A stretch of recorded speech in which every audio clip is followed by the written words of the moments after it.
Just weeks out from the Woodford Folk Festival, and organisers have again been hounded by controversy.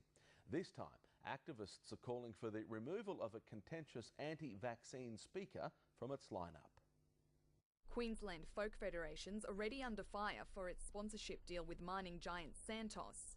Now they're caught in the middle of a medical debate. I feel very strongly about people giving misinformation to parents. Chrys Stevenson wants anti-vaccination campaigner Meryl Dorey stripped of speaking rights. No qualifications in medicine, no qualifications in immunology, no qualifications in science, and a whole lot of conspiracy theories. But Ms Dorey says she won't be silenced. That is simply a matter of free will, free choice, and freedom of communication. And those are all things that should be supported by anyone who's an Australian, regardless of their opinion on the benefits and risks of vaccination. She says the group's been attacking her credibility for years. In 2010, the New South Wales government slammed the organisation Ms Dorey heads. Investigations finding the Australian Vaccination Network's website inaccurate and misleading and shouldn't be taken as medical advice. Festival director Bill Horitz told Win News Today their committee's still deliberating. With gates opening in 12 days, they won't have long to decide.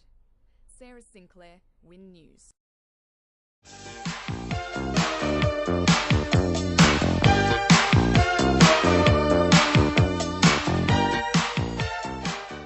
Well, hi Chris, and welcome to Radio Ratbags.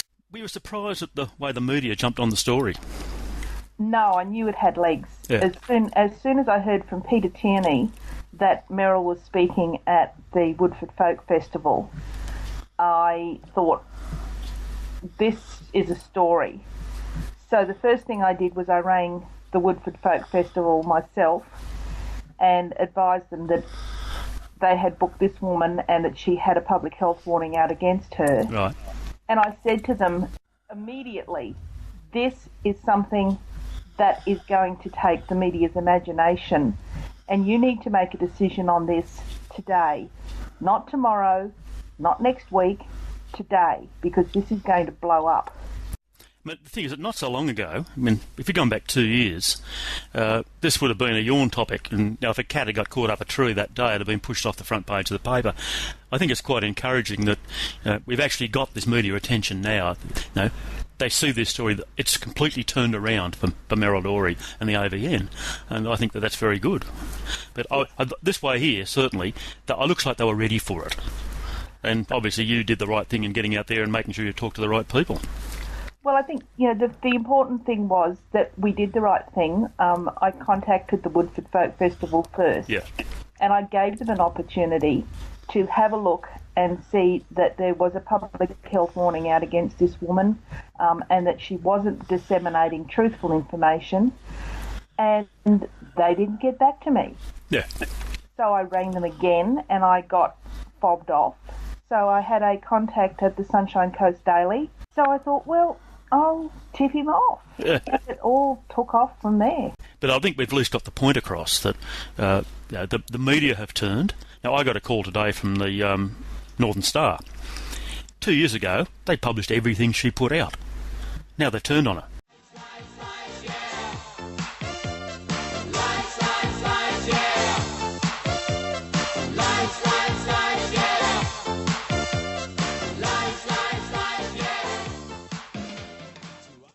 I think the big difference this year was the HCCC ruling against her.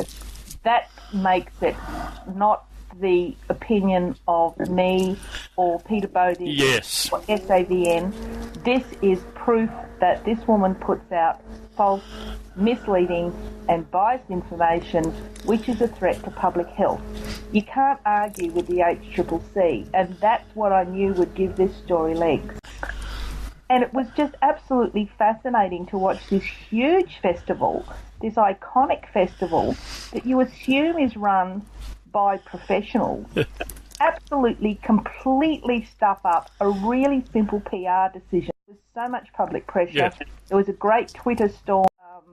The Minister for Health in Queensland came out and said that this woman just spouts nonsense. Oh, that was beautiful, wasn't it? It was incredible embarrassment for them, and it didn't have to happen. But it's rare that they'll actually do that. I think it was terrific that Because it didn't sound like a politician speaking. It sounded like a parent who was worried about their kids being endangered by these clowns. And I think while we can laugh about Dorey, Peter, and while we can roll our eyes at the incompetence of Woodford's PR, I mean, we really have to bring this back to what Dorey does risk children's lives. No, I think that's the thing. We've got to keep learning on this. They're a danger to the public, they're a danger to the children, they're a danger to everybody. But at least the word's out now. At least you can talk to the press and they'll take notice.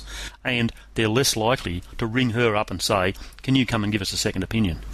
Yeah, I think one of the things that we really have to do is try and reason with the media and say to them, look, that this woman is not providing balance. It's not balancing an argument when you're putting out misinformation, when you're putting out biased, incorrect misinformation that misleads parents. You are not balancing an argument. No. You are not providing them with more information on which to make a choice if the information is demonstrably incorrect. When somebody says something that is wrong, it may well be a mistake. You know, Dorey has no training in medicine, no training in science, no training in statistics, no training in immunology. Of course, when she talks about these things, she's going to make mistakes. If I talked about them, I'd be making mistakes too. But you correct them. There comes a point when you've been corrected so many times, when you've been shown so much irrefutable evidence, that when you continue to make the same mistake again and again and again, it stops being a mistake and it starts to become a bloody big hairy lie. Yeah. And, you know, that is really scary when you think about the fact that this woman isn't selling power band bracelets. No. This woman isn't selling little stickers that you put on your mobile phone to stop the radiation. This woman is endangering children's lives.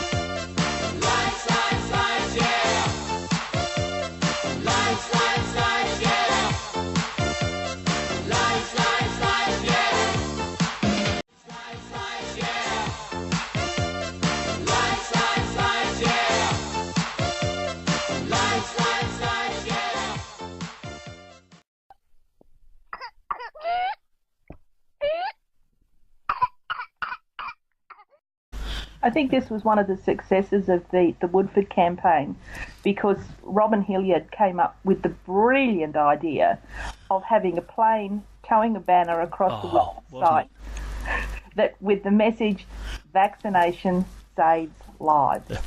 It was simple, it was visual, and it gave an absolutely brilliant message, and it was a positive message, and it was something that, although it was stating the bleeding obvious, that a lot of people have forgotten. When you go in and get your vaccination, you don't think that you're actually saving your life or saving the life of someone else. But that is effectively what you're doing, and I just thought this was a brilliant idea from Robin. It just worked. It all came together. The banner thing was brilliant, I thought, and the fact that it arrived exactly as she walked on stage. I mean, you couldn't buy stuff like that, could you? Well, we suppose you can. We did, but that she knew nothing about it until she stepped onto the stage and looked up, and there's the plane. And the first person to let us know that the flight was successful was Meryl Dorey. Meryl Dorey. That was the beautiful thing that, we were waiting for Phil to tweet, and all of a sudden Meryl says, "There's a plane! It's paid for by the Australian skeptics. They're advertising us." Oh, God. I certainly think from a PR point of view that this has been a victory for SAVN. Oh, it has. I think in the tent itself, where Meryl was speaking with Professor Andreas Serbier, it may have been 50-50 from the reports that I get. But this was never going to be a battle that was going to be won in that tent. This is a battle that was going to be won outside with the media. They always are.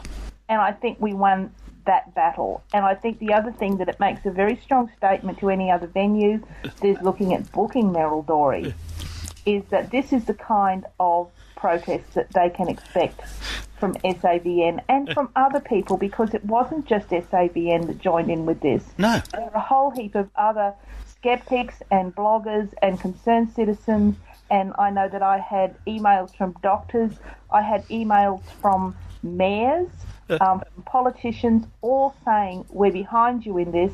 This is absolutely appalling that Woodford has given a platform to this woman. So I think from a PR point of view, it was a definite win for the SAVN. You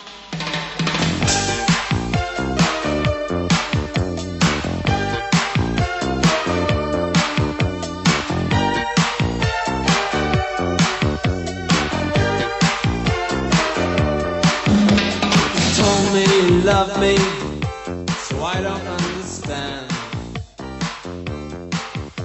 why promises are snapped into words are made to bend.